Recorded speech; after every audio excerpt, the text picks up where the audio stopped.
look at the Tosfot, every Tosfot is important. It's a very practical Tosfot. If you look at Shema v'lo ana yotza, you have the Tosfot on the right side. Shema, he heard and he did not answer Amen. Mi she'ena yodea likro. Tosfot says someone who doesn't have me have the Tosfot on the right side. I do. Shema v'lo ana yotza. It's the second Tosfot from the bottom of the page in the right corner. The guy heard and did not answer yotza. So he says Mi she'ena yodea likro. Someone who does not know how to read. V'lo la'ano. And he doesn't know how to respond. Let's say he doesn't know how to respond the halukas and the halel. He doesn't know how to say amen. He doesn't even know how to say amen. In Shema, if he heard, and he not only did he hear, Tosfos points out a very important point. He intended to hear. He intended to fulfill his obligation. Not that I heard you say kiddush, but I wasn't intending to hear to fulfill my obligation. That's no good. I heard you say kiddush, and I was intending, Mr. Haber, to fulfill my obligation of kiddush. Even though you didn't respond, Max, not you, of course you responded. Even the person did not respond, Amen, Yotza, he fulfills his obligation. Like Hakim says, if you heard it, it's like you said the kiddush yourself. Even though you didn't respond, Amen, you said it. Now, this is what I want to talk about now. Tosfos says, you're davening with a minyan in the synagogue. And the Chazan is saying Kedusha, you're at a minyan, you're in the middle of your Amidah. You're davening a very nice, slow Amidah. Or the Chazan is a little bit too fast. He didn't wait enough time for the members of the community to finish the Amidah. You're in the middle of Amidah, and he's up to the Kedusha. You're in the middle of your bracha. Let's say you're up to Shema Koleinu, and he's already up to Kedusha. What do you do? Is that a good question, Ralph? Is that a good? Now, so what does Tosfos say? What do? You stop, and you listen to the Kedusha.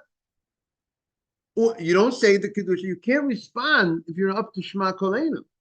You can't respond to Kedusha or anything while you're in middle of Midah. We do say that if you're past, if you finished the 19th bracha, Havarech et Amo Yisrael B'Shalom, and you say Hila Ratzon and Rifi Ve'Gel Libi Lefanech Hashem Sri V'Goli, even though you didn't finish the Alakain Tzar, but once you're already in that area, you're already all the way, you finished the 19th bracha. So at that point in the kind of stuff, you can actually answer what at least we check up for the Sfardim, but the Ashkenazim will answer Kadosh, Kadosh, Kadosh, Hashem Tzvokot Malachos Kavodo at that point. And they'll also answer Baruch Kavod Hashem Imkomo. Those two parts of the Kedusha, you're able to answer certain parts of the Kedusha. You won't say the word Nakdishach V'Nitzach Kanam Siach Sasav Kodesh.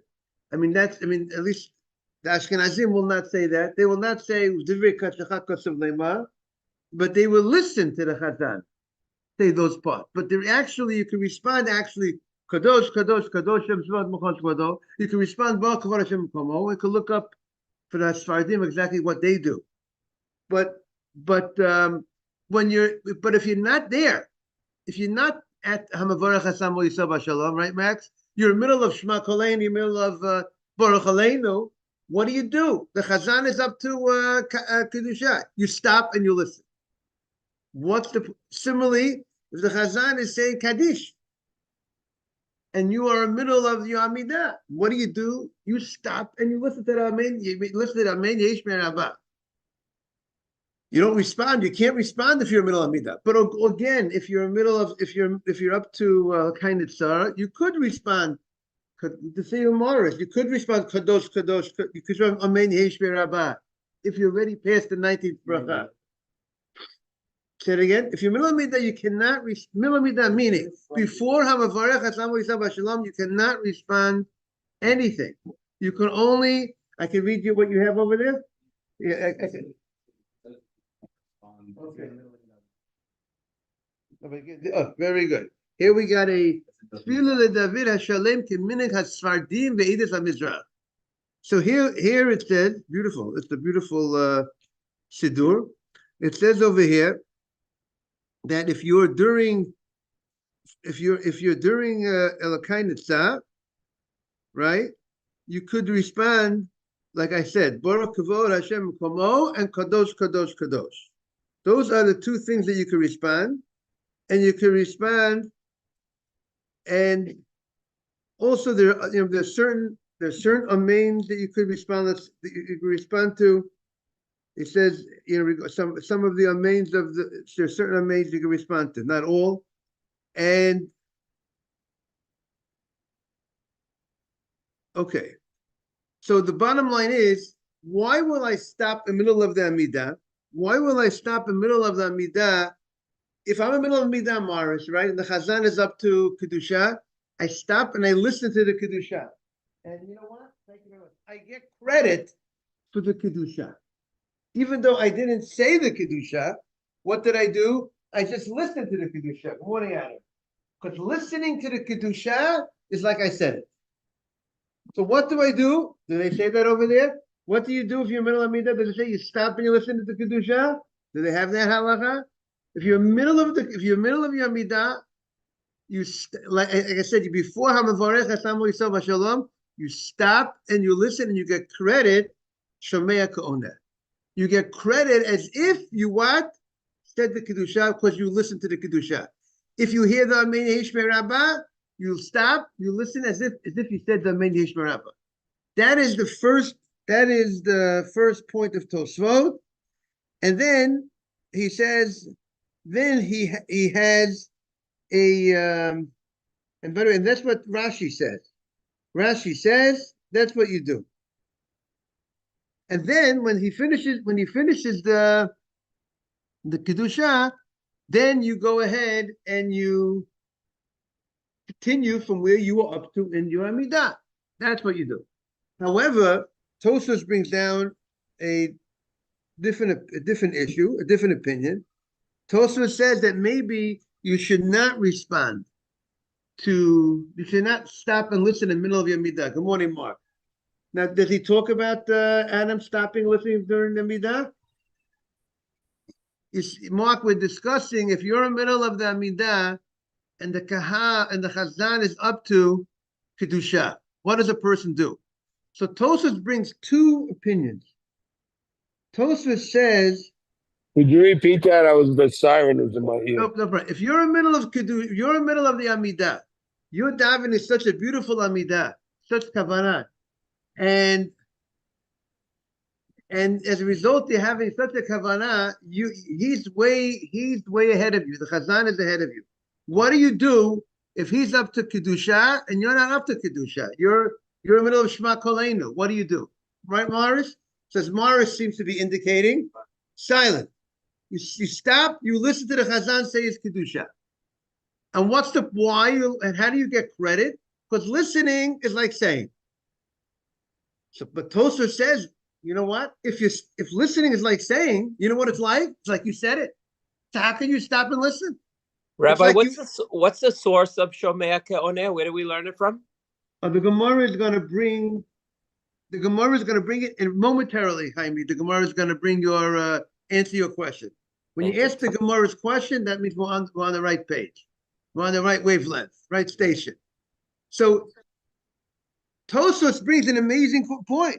He says that maybe if you would be quiet, then your listening would interrupt your davening. Good morning.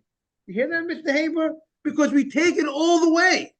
We take the concept of if you're listening, it's like you're responding. So that means it's like I said it. It's like I interrupted my Amidah. It's as if I said the Kedusha during my Amidah. I'm in the middle of Shema Koleinu. That's not the place to say Kedusha. And I'm saying Kedusha. How did I say Kedusha? By stopping to listen. That is the second opinion in Tosfos. By the way, you see, did you talk about stopping in the middle of the Midah to listen? Did you bring that down? But you shouldn't interrupt in the middle of the Midah. But it doesn't talk. but the other opinion holds. The first opinion that holds no. You like Mara says, you stop, you listen. Even though we have a law that listening is like responding, but we don't say in this, we don't look at it in this situation when you're in the middle of the midah that it's actually considered an interruption of your amidah, and therefore you could stop, you could listen, but you do not. It's not a problem by being silent and listening during your amidah. Max, is that clear? Okay. So now let's look at the Gemara on 38b2. Boy mine, one second. Boy mine Rav Chia bar Abba. They asked Rav Chia bar Abba, it's on the first column. They asked Rav Chia bar Abba, Shama v'lo ona mahu, if somebody heard a bracha, but he did not respond. This is the case that we spoke about earlier. I heard the person say Kiddush, but I did not respond to the Kiddush. So I did not respond, Amen. I get credit because Shomea Ko'onet, right? That's the law. Omaluhu, he responded, Chachamiya, V'safraya, V'reshiyama, V'dashaya Omru. This is an issue that's everybody agrees. The Torah scholars, the big Chachamim, the people that teach in the rabbis in the yeshiva, whether it's the heads of the nations, the leaders of the nations, everybody, the people give the big drashot. Everybody held. There's no question. Shama v'lo ana yotza. If you heard the bracha and you did not respond to the bracha, you get credit as if you went ahead and said the bracha. It is universal. And then the Gemara Itmanami, Amar Rab Shimon ben Pazi, Amar Rab Yoshua ben Leib Shema Kapara. He also says, Minayin, and this addresses Jaime's question. Where is the source, this amazing source, that listening is like you responded? Minayin l'shomea ka'onet. Where do we see that shomea ka'onet, that by listening to a bracha is like you said the bracha? The ksiv, it says, this is the story in Melachim. There was a king Yoshiyahu, who was an amazing king. At that time, he was very uneducated, and they found Chilkiyahu, who was the Kohen Gadol, found in the Beit HaMikdash a Sefer Torah. What was the story? The story was that Torah was forgotten from the Jewish community. There were some bad kings in the Jewish community, and there was Chelkiyahu found a Sefer Torah that was hidden in the Kodesh, that was in the Kodesh HaKodashim. There was a Sefer Torah in the Kodesh HaKodashim, and the Sefer Torah was rolled to the part of Torah in Devarim of the Tochacha, of the great rebuke that Moshe Rabbeinu gave to the Jewish people. If you do not follow the Torah, A, B, and C will happen to the Jewish community. And that's exactly where it was rolled up to. Chelkiyahu, the Kohen Gadol, he read it in front of Shaphan. Shaphan was the sofer, he was the scribe, and Shaphan read it in front of the king. And when Yoshiyahu was very moved and very concerned by the fact that the Sefer Torah was open, out of all the places that the Sefer Torah should be left open to, it was open to the great Tochacha, the great rebuke of forewarning of punishment for the Jewish community if they do not keep Torah and mitzvot. And he sent a message to one of the prophets, Huldah, that she should pray for the Jewish people. And Huldah responded to Yoshio in the name of Hashem that really what's written in the Torah, that spot, all the rebuke is going to happen to the Jewish community, obviously because they're not doing the right thing. But she told Yoshio that because he humbled himself when he heard the words of the Torah, he will not see this terrible punishment in his lifetime happen to the Jewish community. So Yoshio made a whole wave of tshuva.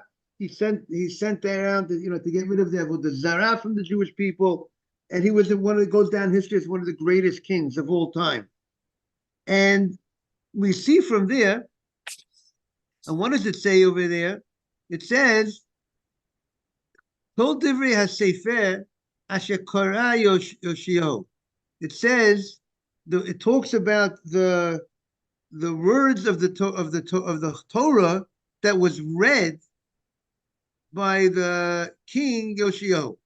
So the question is, Yoshio didn't read. The pasuk doesn't say Yoshio, meaning because the pasuk says that because he humbled himself regarding what it said in the Torah, it's not going to happen to him. Because the pasuk says the words of the Sefer Asher Kara that he read, Yoshio read the words, but he didn't read it.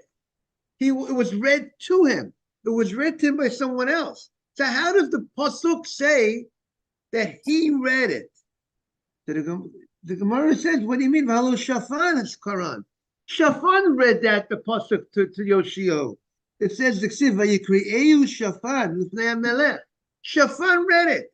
So how does it say Yoshio read it? The answer is, you know what? It's as if he read it. In the Torah, in the halachically, you read it. Even though you didn't read it, but halachically you read it. Just like there's a mitzvah that we should all say Kiddush. There's a mitzvah that I should say Kiddush Friday night, and every member who's in the house has to say Kiddush. The wife, the children that are over Bar Mitzvah, but the girls under Bar Mitzvah have a biblical mitzvah to mention the Shabbat. Everybody on a Torah level. Zachor et Yom HaShabbat lekadsho. Remember the Shabbat to say that your wife has a mitzvah to say Kiddush. Your wife, but you know how you get credit? By saying the Kiddush? By listening to the Kiddush. That means she said it. Your wife said Kiddush. You know, your wife says Kiddush right now. Rabbi, what are you sound very not traditional. No, your Rabbi, wife is this where we learn that you have to say Birkot HaTorah to listen to words of Torah? It could be. I mean, I would think the concept would make a lot of sense, because if it's as if you said the words of Torah, so it should be. It's perfect. What Jaime says makes 100% sense.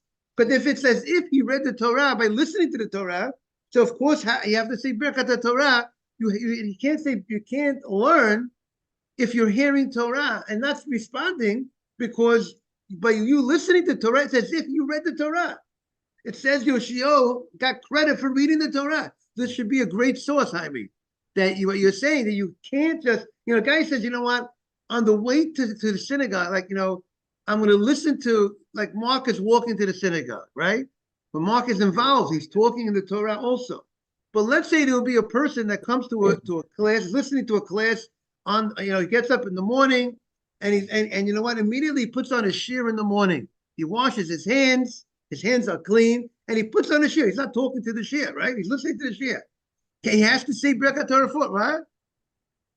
Okay, you have to say Birkat Torah first, because by listening to a shear, it's like you're saying the shear yourself, right? Yes. What do you find, Adam? Very good, Haim. Beautiful.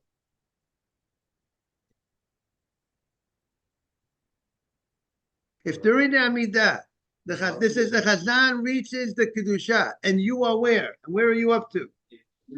And you're in the middle of Amidah, and you're up to Shema Koleinu, you're up to Baruch Aleinu, wherever you're up to. Good morning, Mark. And the Chazan reaches. I know, but anyways, Mark, you would have to say it independent of Jaime's point, because you actively participate, you talk up. So you're not only listening to Torah, you're also speaking Torah. Yes. His own sound had responded. Right, so he quotes exact. Second, so he says, if you're in the middle of Midah, this is in the Sephardi Siddur, you stop, like Mara said, you're silent, you listen, and you listen to Amen Yesh Merabah, and the exception is one who is. But if you reach at the end of the Amidah, oh, very good. That's a very good. Right. It's good. Very good. Right, very good. Adam is saying another point, which many of us know, but it's good to mention as well. That if you're up to kedusha, with the chazan, you're up to the part of, you just said Mechai HaMeitim, and he's up to Mechai HaMeitim. You will say kedusha together with the what? With the what does it say? You read the language. If you're up to when you're up to Mechai HaMeitim and he's up to Mechai HaMeitim.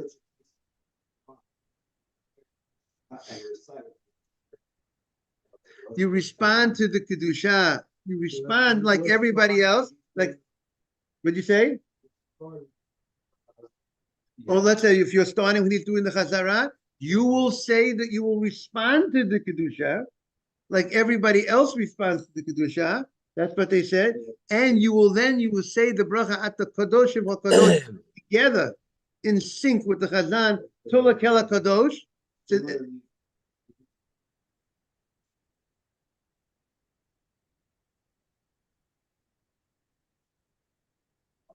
Okay. Recited by the Kohanim,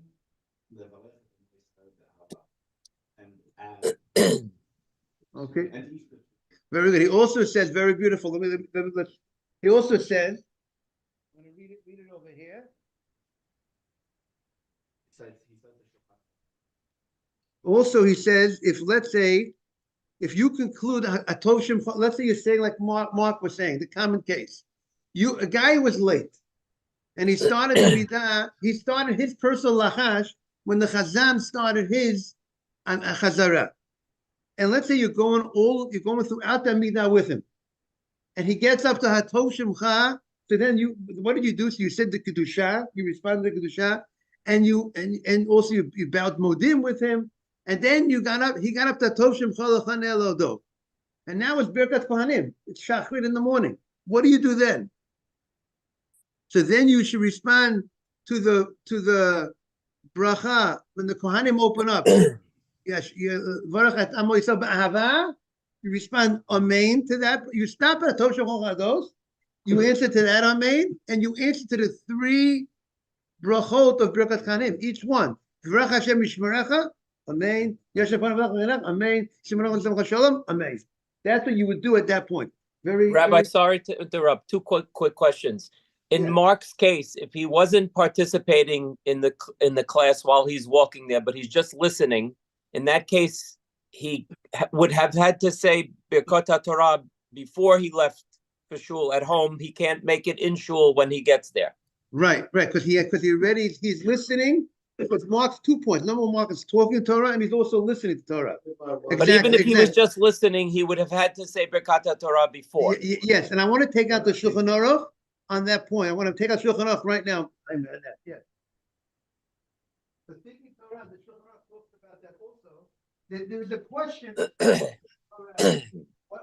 do we consider thinking Torah? The thinking Torah also. I know everybody, when they wake up in the morning, they wash their hands, and the first thing is they're thinking Torah, right? Everyone's on that high level.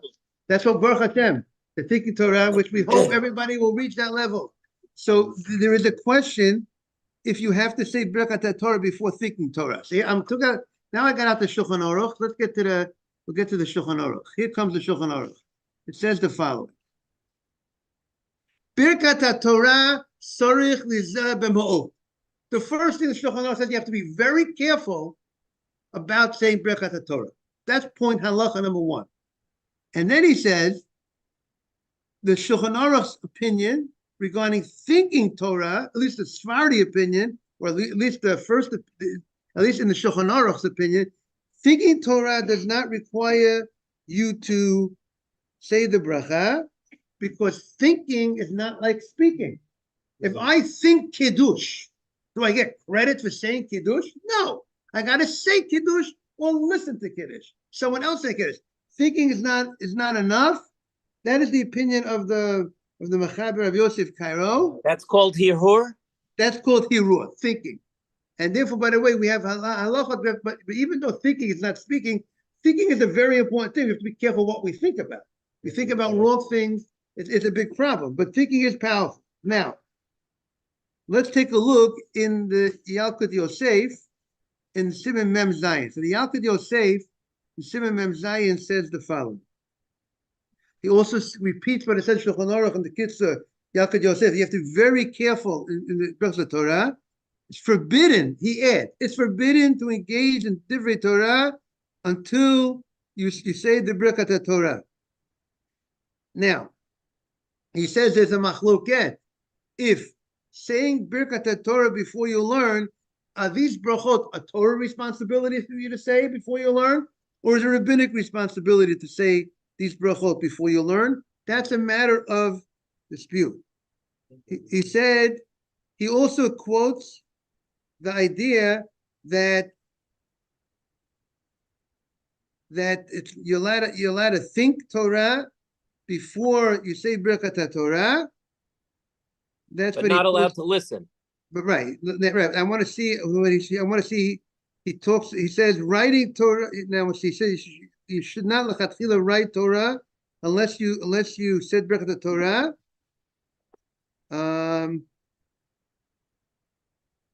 Here we go, Jaime. Now here he says interesting. If you hear Torah from your friend or a shir of Torah, it is appropriate that you should say Birkat Torah.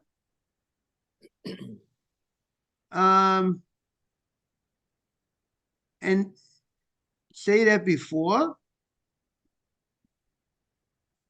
If I want to see more about that, but definitely it's at least appropriate to say Birkat Torah when you listen. Now, why he said it's only appropriate and why he doesn't say that it's obligatory, that's something we have to really look into. But he definitely because says, if the rule is shomer ke'oneh, it's as if you're engaged. right. So we have to look more into that halacha. Why so far he writes appropriate. Why didn't he write And more? one more time, the source of shomer ke'oneh you said was who reading who, which king?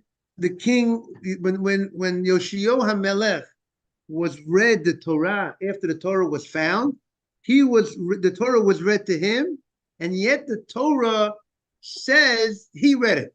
How'd you read it? He didn't read it. The fact that that it says that Yoshio was read the Torah when he didn't, but why did it say he read the Torah? Because someone read it to him. That's like he read the Torah. The Gemara is going to say, how do you know he didn't read it? The Gemara is going to say. What's the pasuk that says it was read to him, and then it says that he was? It's as if he read it. Right, because that's the pasuk. If you look on the side of the Oskal Gemara, there's something called the Torah or HaShalem. The Torah or HaShalem brings the pasuk. You see Gimel. I don't know if you see left column. The left column, there's the top of the page is Masoret Hashas, and then underneath is Avkos Habach, then the Torah Shalem. You see letter Gimel, Jaime, you see it? Mark, you see it? Anyway, you see it? Look, I'm pointing right over here. You see this right here? In the inside, left side. Yeah, Jaime, do you have it? The Gimel, you see on the left side in the Hebrew side. Everyone look at the Hebrew side. It's on the left side, the left column. The last paragraph. You got it, Jaime? Yeah. So it says, Yan rach levavcha, because your heart was soft. You got to be soft-hearted people. The tikana, and you humbled yourself, Yoshio. B'bnei Hashem, because from what Hashem said, b'shamacha, you heard. It's the Ashati Barati. So it says here clearly he heard it. He didn't read it. Now look at the pasuk before. That bet it says Kom Hashem, see the bet, the pasuk before Kom Hashem hini mevi ra'el hamokom hazeh, I'm going to bring bad to this place while Yoshvav. It's called Divrei HaSefer, all the words of the Torah I'm going to bring Asher Karam Melech Yehuda, that the king of Yehuda read. He didn't read it, he only heard it. The next pasuk says he heard it, he didn't read it. So how do you say he read it? The answer is hearing is like reading.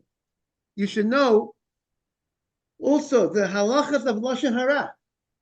If somebody is speaking Lashon Hara and you just listening to Lashon Hara, we say listening to Lashon Hara is like you said it. And it might even be worse than saying it. So Shemei Koneh. That's why if someone says Lashon Hara, what's your job, Morris? If you'll never find yourself hopefully at such a table any time in your life, But if you're at a table and someone says Lashon Hara, you don't agree with it. If you agree with the Lashon Hara, if you're quiet and just accept it, you are credited with the Lashon Hara too. I have a colleague, what did you say? You're participating. I have a colleague, a friend of mine. He writes books for children. I was a classmate of mine. He has a book called, I think, Pass the Pickles. What's the book Pass the Pickles all about? Pass the Pickles all about is that when you see where the conversation is headed, what do? You get off the conversation. Oh, we're past the pickles. Oh, the pickles are so good. Where'd you buy the pickles? Got a good laugh from Max on it. So that is the way you go ahead, and you have to be creative, right, David? A Jew has to be creative to be successful, not just in business or whatever. You have to be creative to be successful as a religious Orthodox Jew. Because if you see where something is headed, get out of it. You have to get off the conversation. Or sometimes you have to go ahead and just give that benefit of the doubt when someone says something negative about somebody. Say, you know what? It's not the way you thought he was. Always defend that other person. Try to put a positive spin on things. That's how you save the other party from the negativity, from the Lashon Hara, and you save yourself. Okay. Questions? Yes. One, in the case where you're starting. Talk a little louder. You're starting the case of starting the silent Amidah while the. If you're starting the Salam Amidah while the Chazan is now, yes. When you get to Modim, you do the regular or Modim the Rabbanan? When you get to Modim, you're doing your own. You do the Modim of the Lachash of your rate. You don't do the Modim Rabbanan when you're saying your own Amidah.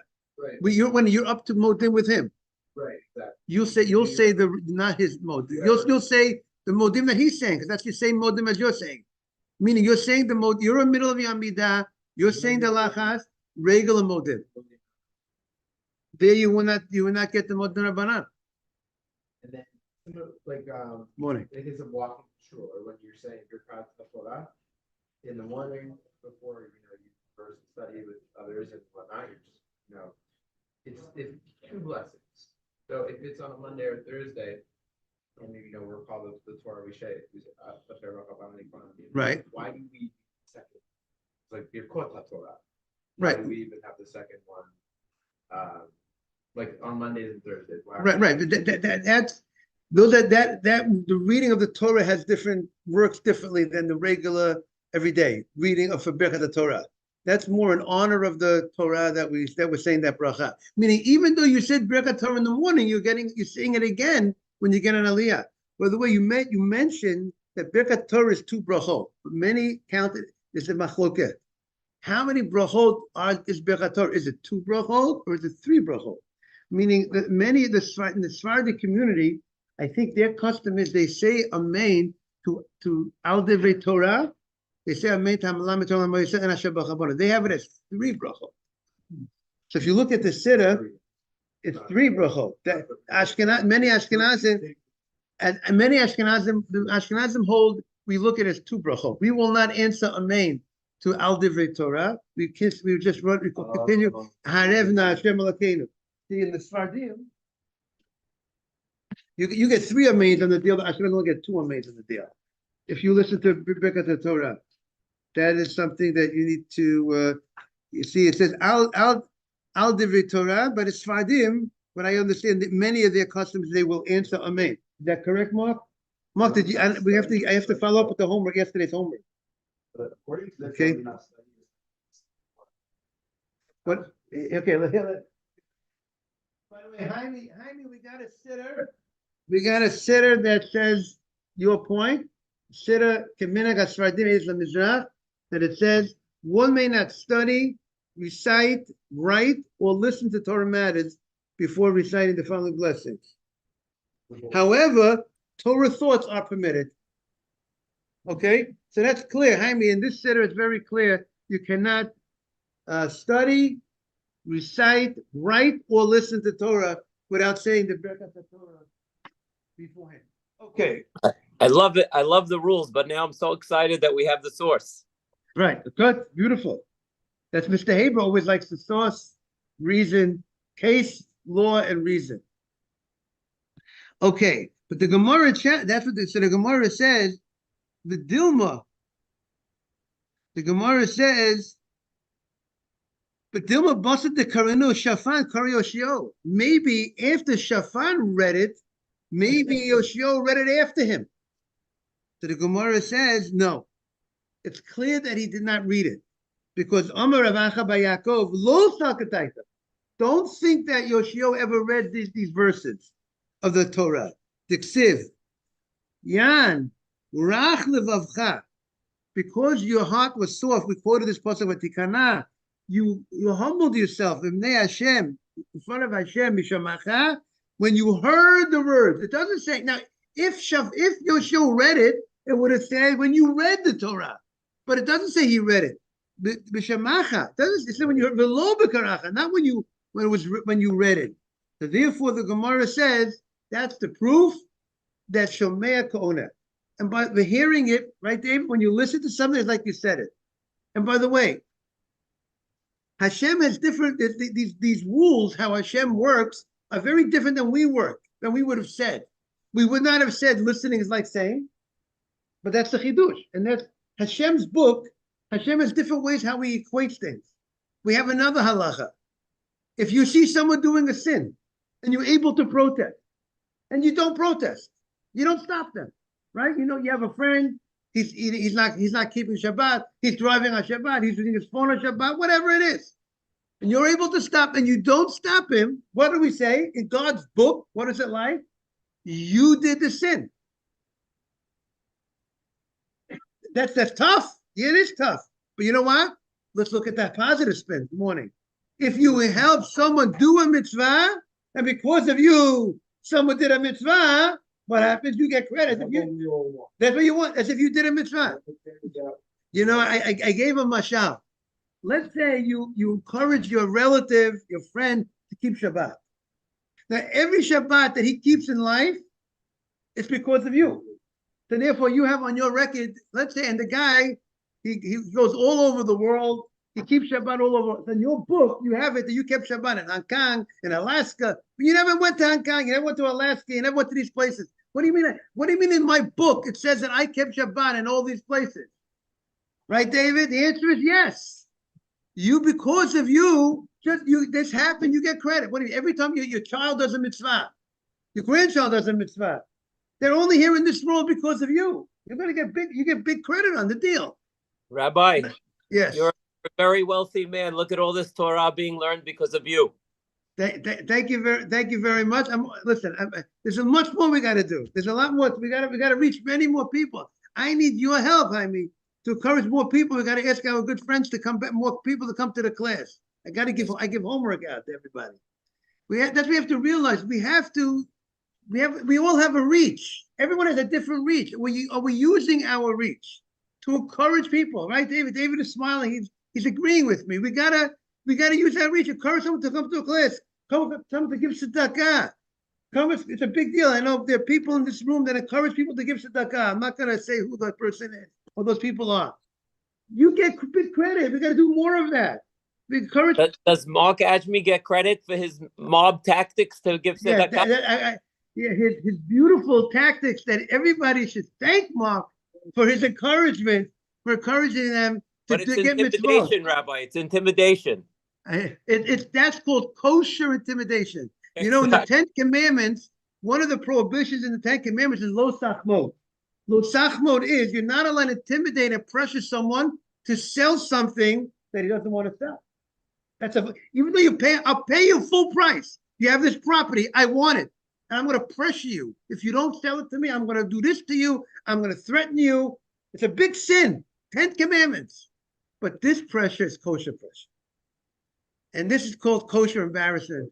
All right. Have a great day, everybody. Okay. Thank you very much. Thank you. Thank you. You like that line, kosher embarrassment? Got to do more, Mark.